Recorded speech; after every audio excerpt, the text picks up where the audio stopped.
आज की वीडियो में हम स्टार्ट करने वाले हैं क्लास 11th का chapter number 7 sources of business finance. बहुत दिनों से बच्चे कह रहे थे, हो सकता है शायद लेट हो गया हो काफी, लेकिन अब क्या कर सकते हैं, थोड़ा सा शेड्यूल ऐसा था। तो वीडियो को स्टार्ट करने से पहले मैं आपको बताना चाहूंगा कि ये मेरा व्हाट्सएप नंबर है 9690105047। इस नंबर पर व्हाट्सएप करके आप मेरे से डाउट्स वगैरह पूछ सकते हैं, ग्रुप्स में ऐड हो सकते हैं, जो भी मेरे ग्रुप्स हैं आपकी क्लासेस के, है ना। डिस्क्रिप्शन में आपको इंस्टाग्राम आईडी भी मिल जाएगी, वहां जाके फॉलो कर सकते हैं, सपोर्ट कर सकते हैं। चलिए स्टार्ट करते हैं। Sources of business finance. Concept of business finance क्या है? Concept of business finance, business finance refers to capital fund and credit fund invested in the business. Financing means making money available when it is needed. Business finance का मतलब है कि जो आपके पास capital fund है, यानी कि आपका पैसा है, जो क्रेडिट फंड है, जो आपने उधार लिया है, उस पैसे को बिजनेस में लगाना। और फाइनेंसिंग का मतलब है जब आपको पैसे की जरूरत हो तब आपके पास पैसा अवेलेबल हो। तो बिजनेस फाइनेंस को हम ऐसे भी कह सकते हैं कि हम प्लानिंग करते हैं, रेस करते हैं, मैनेज करते हैं, कंट्रोल करते हैं वो सारी मनी जो आपके पास या तो आपकी खुद की है या आपने उधार ली है। तो क्या नेचर है, क्या फीचर है बिजनेस फाइनेंस का?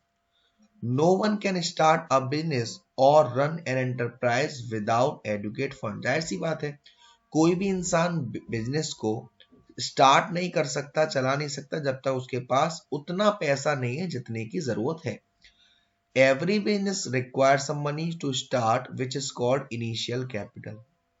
हर बिजनेस को स्टार्ट करने के लिए कुछ ना कुछ पैसा चाहिए होता है, जिसको हम क्या कह रहे हैं? Initial capital. The amount of capital required depend upon the nature and size of the business. कितना पैसा चाहिए वो डिपेंड करता है हमारे बिजनेस का नेचर क्या है और बिजनेस का साइज क्या है। यहाँ बिजनेस के साइज की बात हो रही है और कुछ मत समझिएगा बच्चा लोग।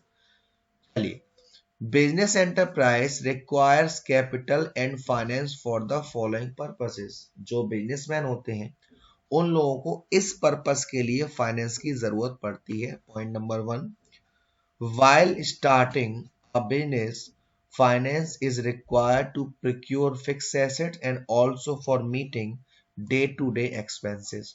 जब हम बिजनेस को स्टार्ट करते हैं तब आपको फिक्स एसेट्स के लिए उसकी जरूरत पड़ती है, या अगर आपके डेली के जो खर्चे हैं उसके लिए जरूरत पड़ सकती है। Second point, to meet the working capital requirement when production process is lengthy. Working capital जहाँ पे हमारे करंट एसेट्स की रिक्वायरमेंट होती है। जब आपका प्रोडक्शन लंबे समय तक चलेगा तब आपको करंट एसेट्स की भी जरूरत पड़ेगी, उसकी रिक्वायरमेंट पूरी करता है। और third point, to finance the growth and expansion project of the company we need fix capital. आगे के लिए जो आप प्रोजेक्ट लाना चाहते हो उसके लिए भी आपको किसकी जरूरत पड़ेगी? आपको फाइनेंस की जरूरत पड़ेगी। अब अगर आपके पास सफिशिएंट पैसा है तो आपको क्या क्या बेनिफिट मिल सकते हैं? फर्म अपनी लायबिलिटी, जिस किसी को ऑब्लिगेशंस है, जिम्मेदारी है, पैसा लिया है उधार, वो दे सकते हो। आपका बिजनेस स्मूथली चलेगा। आप नई तकनीक को अडॉप्ट कर सकते हो, नए मेथड को अडॉप्ट कर सकते हो प्रोडक्शन करने के लिए। अगर आपके लिए लग रहा है कि ये आपके लिए एक बिजनेस अपॉर्चुनिटी है तो वहां पे आप पैसा इन्वेस्ट कर सकते हो। अगर आप एक ऐसे मार्केट में बैठे हो जहाँ पे कंपटीशन काफी ज्यादा है तो वहां पे आप इजीली सरवाइव कर पाओगे। और जो फर्म है वो रिप्लेस कर सकती है अपनी एसेट्स को, मशीन को, जब भी आवश्यकता हो। रिसेशन के टाइम पर, डिप्रेशन के टाइम पर भी इसका इस्तेमाल कर सकती है। तो कंक्लूजन क्या निकल रहा है कि a business enterprise need finance at every stage. जो भी हमारी कंपनी होती है, जो भी हमारा बिजनेस होता है, हर स्टेज पर उसको पैसे की जरूरत पड़ती है।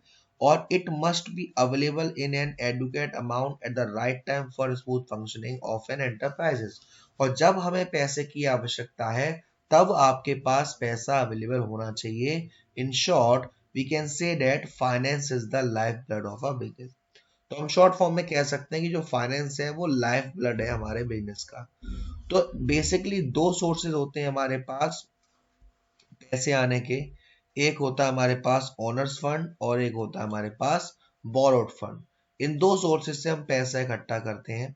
सबसे पहला है हमारा ओनर्स फंड।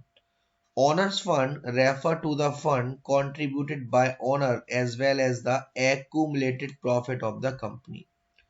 एक्यूमुलेटेड प्रॉफिट का मतलब है जो कंपनी को प्रॉफिट हुआ था वो हो सकता है बचा के रखा हो, जिसे हम रिटेन अर्निंग का नाम दे रहे हैं, उससे, या फिर ओनर फंड वो पैसा है जो हमारे मालिकों द्वारा लाया गया है, जो हमारे मालिक हैं उनके द्वारा लगाया गया पैसा है, उनके द्वारा जो फंड लगाया गया है उसको हम ओनर्स फंड कहते हैं। This fund remains with the company and it has no liability to return this fund. ये फंड कंपनी में ही लगा रहता है और हमारे ऊपर कोई ऑब्लिगेशन नहीं है, कोई जिम्मेदारी नहीं है उस पैसे को वापस करने की। इसके एग्जांपल्स हैं इक्विटी शेयर्स, रिटेन अर्निंग। तो क्या फीचर होते हैं हमारे ओनर फंड के? सबसे पहला दे रखा है source of permanent capital.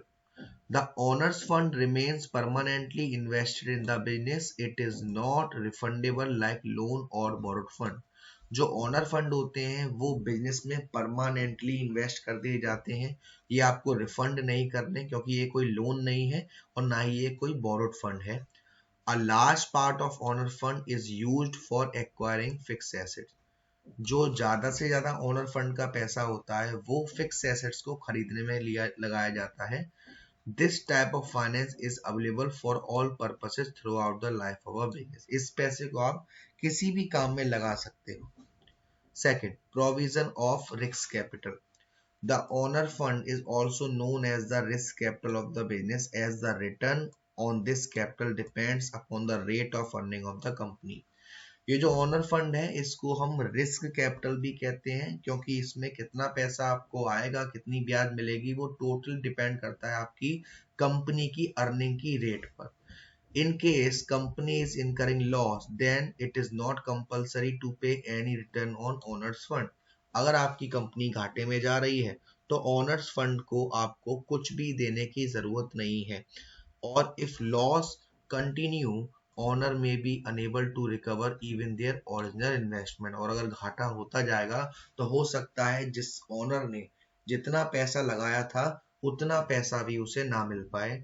In times a prosperity high level of return is given on owners fund। The return on owner funds varies with the profit earning of the company, that is why it's called risky capital। हाँ, अगर आपको ज्यादा profit होगा तो owner's fund को पैसा भी ज्यादा दिया जाएगा। तो जो रिटर्न होता है ओनर्स फंड का वो टोटली डिपेंड करता है प्रॉफिट पर। ज्यादा प्रॉफिट तो ज्यादा होगा, कम प्रॉफिट तो कम मिलेगा, इसीलिए इसको हम रिस्की कैपिटल भी कहते हैं। थर्ड फीचर है no security required. No security has to be offered against ownership capital. जो ओनर्स फंड होते हैं उसके लिए आपको कोई भी चीज गिरवी नहीं रखनी पड़ती है। और सोर्सेज कौन कौन से ओनर फंड का? शेयर कैपिटल है, रिटेन अर्निंग है जिसको हम एक्यूमुलेटेड प्रॉफिट भी बोलते हैं। अब बारी आती है हमारी बोरोड फंड। बोरोड फंड वो पैसा होता है जो हम किसी से उधार लेते हैं। तो borrowed fund refer to the borrowing of the firm। It includes all fund available by way of loan or credit। borrowed fund हमारी borrowing कहलाती है फर्म की, जो फर्म ने उधार लिया है, और इसमें वो सारे फंड्स होते हैं जो हमने लोन के रूप में लिए हैं, उधार के रूप में लिए हैं। फीचर्स ऑफ borrowed फंड, क्या क्या फीचर हैं borrowed फंड के? सबसे पहला, fixed time. The borrowed fund is raised by a business firm for a specified period। जो बिजनेस फर्म्स होती हैं वो एक स्पेसिफाइड पीरियड तक ये पैसा लेती है। हो सकता है उन्होंने शॉर्ट टर्म के लिए लिया हो, या मीडियम टर्म के लिए लिया हो, या लंबे समय के लिए लिया हो। फिर है security. Generally firms can get borrowed fund against the security of assets। Bank and financial institution offer loan on different term against the security of assets। Basically जब आप कहीं से लोन लेते हो तो उसके लिए आपको कुछ ना कुछ गिरवी रखना पड़ता है। जो भी हमारी बैंकें होती हैं, जो भी हमारी फाइनेंशियल इंस्टीट्यूशंस होती हैं, वो आपकी सिक्योरिटीज के हिसाब से आपको लोन देती है। थर्ड है regular payment of interest. It is a legal compulsion on business firms to pay a regular amount of interest on borrowed fund. अगर हम किसी से पैसा उधार लेते हैं तो ये हमारे ऊपर एक जिम्मेदारी है कि हमें टाइम टू टाइम उनको ब्याज देनी पड़ती है। The principal amount also has to be paid within a fix time period, और जितने साल बाद आपने पेमेंट करने के लिए कहा था उतने साल बाद आपको वो पेमेंट भी करना पड़ेगा। The payment of interest as well as principal amount is a legal liability of a company irrespective of its earning. जो पेमेंट है इंटरेस्ट का और जो प्रिंसिपल अमाउंट है वो एक लीगल लायबिलिटी है, चाहे कंपनी को प्रॉफिट हो या ना हो, उससे कोई मतलब नहीं, वो तो देना पड़ेगा आपको। फिर फोर्थ है control. The borrowed fund security holders do not get the right to control and manage the activity of the business firm. जो बोरोड फंड सिक्योरिटी होल्डर्स होते हैं उनको ये अधिकार नहीं होता कि वो कंपनी के किसी भी चीज पर अधिकार दें। They have the right to sue the firm in case there is default in payment of interest. भाई अगर मैंने किसी को पैसा दिया, इसका मतलब ये थोड़ी ना कि वो पैसा उसने अपनी कंपनी में लगाया है तो उसकी कंपनी में मेरी कोई ओनरशिप या कोई कंट्रोल होगा, नहीं। हाँ, लेकिन ऐसा हो सकता है कि अगर वो पैसा नहीं देगा या ब्याज नहीं देगा तो मैं उसके खिलाफ केस कर सकता हूँ। सोर्सेज ऑफ बोरोड फंड कौन कौन सी हैं? डिबेंचर्स है, कॉमर्शियल बैंक से लोन ले सकते हो आप, फाइनेंशियल इंस्टीट्यूशन से लोन ले सकते हो, public deposit, inter corporate deposit, trade credit, ये सारी चीजें हमारे सोर्सेज हैं बोरोड फंड की। तो अब बारी बारी से हम पढ़ेंगे। यहाँ पे आपको दे रखा है कि आप किस किस जरिए से, ओनर फंड में आपके इक्विटी शेयर्स हैं, प्रेफरेंस शेयर्स हैं, रिटेन अर्निंग है, जीडीआर है, एडीआर है, आईडीआर है। ऐसे ही बोरोड फंड में डिवेंचर्स हैं, लोन फ्रॉम फाइनेंशियल इंस्टीट्यूशंस हैं, लोन फ्रॉम कॉमर्शियल बैंक है, पब्लिक डिपॉजिट, ट्रेड क्रेडिट, ये सारी चीजें। तो बारी बारी से इनको हम देखते हैं। सबसे पहला है इशू ऑफ शेयर्स, ब्रैकेट में दे रखा है owner's fund, long term source of finance. Share is the smallest unit in which owners capital of the company is divided. Share क्या होता है? एक स्मॉलेस्ट यूनिट है जिसमें हम कैपिटल के छोटे छोटे छोटे छोटे टुकड़े कर देते हैं। A share is the interest of the shareholder in the company measured by a sum of money for the purpose of liability and interest. Share may also be defined as a unit of measure of shareholder interest in the company. अगर आप किसी भी company के owner बनना चाहते हो, किसी भी कंपनी के, in the form of percentage, तो हम शेयर्स लेके कंपनी के ओनर बन जाते हैं in the form of percentage. और ये एक जरिया है ओनर फंड का। इसमें क्या होता है कि भाई हमें पैसा चाहिए, ठीक है, हमें जितना भी पैसा चाहिए, जितनी भी कैपिटल चाहिए, उसके छोटे छोटे छोटे छोटे टुकड़े कर दिए। फॉर एग्जाम्पल कैसे टुकड़े कर दिए कि मान लीजिए आपको 20 लाख रुपए की जरूरत थी, ठीक है। अब 20 लाख रुपए के लिए आप किसी से डायरेक्ट अगर 20 लाख रुपए मांगोगे तो दिक्कत होगी।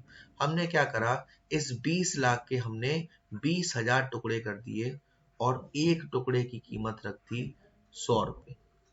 तो अगर मैं 20,000 को 100 से मल्टीप्लाई करूंगा तो 20 लाख आएगा। तो ये मैंने 20,000 शेयर्स निकाल दी मार्केट में और एक शेयर की कीमत कितनी है? 100 रुपए। इससे होगा क्या, जो लोग ये मेरे शेयर्स लेंगे वो डायरेक्टली कंपनी के कौन होंगे? ओनर्स बन जाएंगे, मालिक बन जाएंगे परसेंट के हिसाब से। तो ये दो टाइप के होते हैं हमारे, इक्विटी शेयर्स और प्रेफरेंस शेयर्स। इक्विटी शेयर्स कैसे होते हैं? Shares means smallest unit in which share capital of a company is divided and include stock. Shares का मतलब क्या होता है कि जब कंपनी की जो शेयर कैपिटल होती है वो जो टुकड़ों में डिवाइड होता है उसे हम क्या कहते हैं? शेयर्स कहते हैं। Equity share is a common security issued under permanent owners fund capital. Equity share आज the most important source of raising long term capital. Long term capital, अगर लंबे समय के लिए आपको कैपिटल रेज करनी है तो इक्विटी शेयर एक बेस्ट ऑप्शन रहता है। अब इक्विटी शेयर होल्डर्स को कोई भी स्पेशल राइट नहीं होता, कोई भी प्रेफरेंशियल राइट नहीं होता इनको पेमेंट के लिए। At the time of winding up also called of equity share is return only after every claim has been settled. अगर कंपनी बंद हो गई है या कंपनी खत्म हो गई है उस समय भी इक्विटी शेयर होल्डर को पैसा जब ही मिलेगा जब बचेगा, नहीं बचेगा तो नहीं मिलेगा। The company were allowed to issue equity share with equal rights only in the year 2000। An amendment was made in the Company Act permitting company to issue two category of equity shares: equity share with equal right और equity share with differential right as to dividend. अब कुछ amendment आए हैं, changes आए हैं जिसमें कहा गया है कि आप इक्विटी शेयर्स की भी दो कैटेगरी करिए, एक जिनमें इक्वल राइट हो और एक जिनमें अलग अलग तरीके से डिविडेंड मिले। तो अभी बेसिकली हमें क्या समझ में आया सर कि इक्विटी शेयर होल्डर्स वो होते हैं जिन्हें वोटिंग राइट तो होता है लेकिन डिविडेंड फिक्स रेट से नहीं मिलता, प्रॉफिट होगा तो मिलेगा वरना नहीं मिलेगा। और जब कंपनी खत्म होने वाली होगी उस केस में भी हमारे जो इक्विटी शेयर होल्डर्स हैं उन्हें पैसा जब ही मिलेगा जब बच जाएगा। ठीक है, तो feature of equity shares. Feature of equity shares का मतलब क्या है? सबसे पहला, primary risk bearer. The equity shareholders are the primary risk bearer of the company. In case the company suffer loss, then equity shareholder have to bear the loss. The due payment is given to creditor before paying the equity shareholders. अब primary risk bearer का मतलब है यहाँ पर कि equity share holders को अगर company को घाटा हो रहा है तो कंपनी के घाटे के साथ साथ इक्विटी शेयर होल्डर्स को भी वो घाटा झेलना पड़ेगा और पेमेंट की बारी आएगी तो पहले क्रेडिटर को पेमेंट किएगी कंपनी, ना कि इक्विटी शेयर होल्डर्स को। क्लेम ओवर रेसिडुअल इनकम, इसका मतलब क्या है? The equity shareholder have claim over the leftover income of the company only. They get share in the income left after satisfying the claim of all creditors, outsider and preference shareholder. यानी कि जो equity share holders होते हैं वो पैसे के लिए claim जब ही कर सकते हैं जब उनके पास, कंपनी के पास पैसा बच जाएगा। सब लोगों को बांटने के बाद जो पैसा बचेगा, सब लोग कौन कौन, क्रेडिटर्स हैं, आउटसाइडर लायबिलिटी है, प्रेफरेंस शेयर होल्डर्स है, उसके बाद अगर पैसा बच जाएगा तब इक्विटी शेयर होल्डर्स को मिलता है। थर्ड है basis for loan. Equity share capital is the basis on which loan can be raised. The amount of equity shareholder add to the credibility of the company. The amount of equity share capital increase the confidence of the creditors. Company ने जितने भी ज्यादा equity share holders बनाए जाएंगे तो उस company की जो क्रेडिट वैल्यू होती है, लोग उधार ज्यादा देते हैं अगर इक्विटी शेयर होल्डर ज्यादा है। इक्विटी शेयर होल्डर ज्यादा होते हैं तो जो हमारे जितने भी क्रेडिटर्स हैं उनका भरोसा आता है उस कंपनी पे।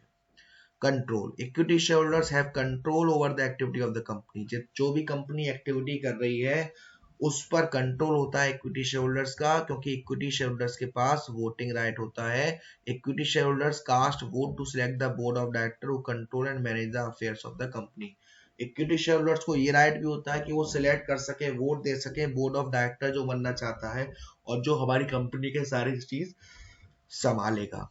Higher profit, the rate of interest for debenture holders and the rate of dividend for preference shareholder are fixed. जो हमारे डिबेंचर्स होल्डर होते हैं और जो हमारे प्रेफरेंस शेयर होल्डर्स होते हैं उनको जिस रेट से पैसा मिलना होता है वो तो फिक्स होता है।